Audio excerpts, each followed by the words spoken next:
Donc, bon, vous savez bien que l'international sera le genre humain. Donc, mais pour nous, ça va être plus simple quand même. Et on fera peut-être une petite révolution, mais pas la révolution complète.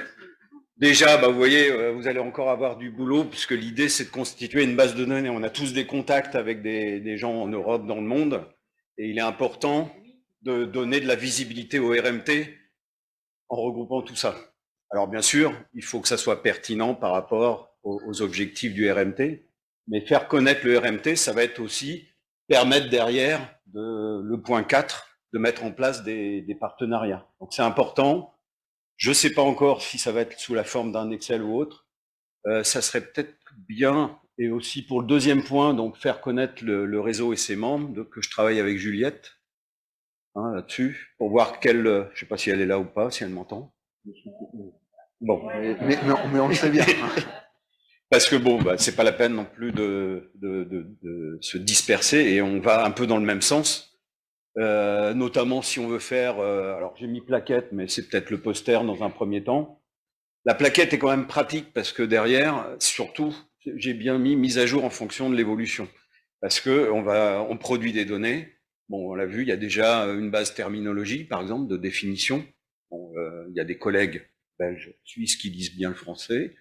Il y a d'autres collègues qui lisent le français, faut pas croire. C'est une langue perdue ou une langue qui est morissante. Mais et puis il y a beaucoup de systèmes de traduction qui fonctionnent. Là, j'ai des collègues flamands qui prennent nos documents, justement des fiches trajectoires pour voir ce qu'il y a dedans et les traduisent en flamand. Donc je pense qu'il y a des choses à faire et surtout à montrer qu'il y a du travail de fait derrière. Donc c'est pour ça que la quête ou poster, la notion, il faut que ça soit en évolution constante. L'idée, c'est aussi donc de faire une lettre d'information. Alors là, peut-être en anglais. Alors, elle sera pas mensuelle parce que ça sert à rien à mon avis. C'est là aussi peut-être à travailler avec Juliette pour voir comment on, on, on prend l'essentiel, ce qui peut intéresser nos collègues. C'est peut-être pas la peine peut-être de faire la biblio, des choses comme ça, mais peut-être ou d'extraire des choses qui peuvent paraître intéressantes, mais de montrer là aussi la vie du RMT et ce qu'il produit. Qu'est-ce que j'ai mis d'autre? Alors oui, sur les questionnaires, bon, vous avez ça. Si vous avez d'autres idées, c'est une proposition.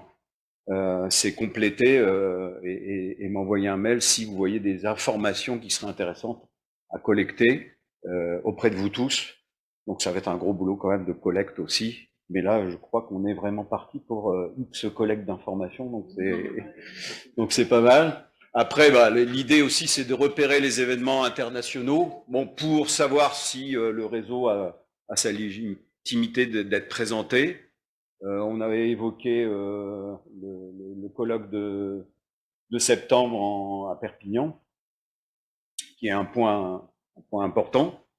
Donc, il y a la présentation de projets labellisés. Je pense que ceux qui ont les projets, ils le font et c'est peut-être bien aussi de faire remonter l'info à ce niveau-là.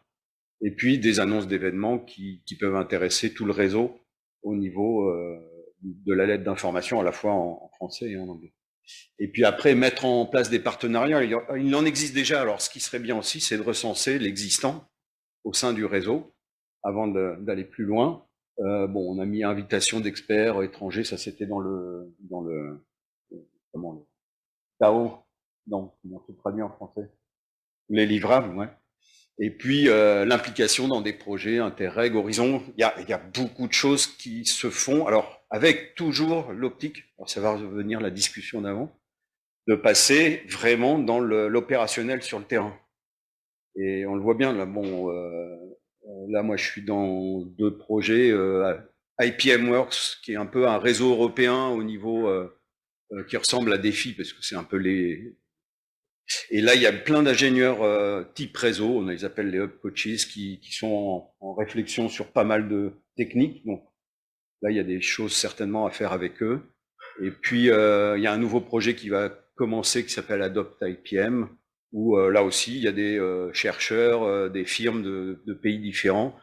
Et je pense que, bon, vous l'avez présenté, il y a des interreg, il y a aussi des participations dans des projets de recherche au niveau européen.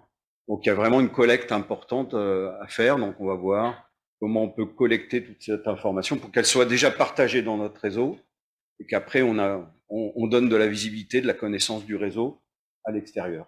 Voilà un peu les objectifs un peu ambitieux. C'est comme ça qu'on fera la révolution.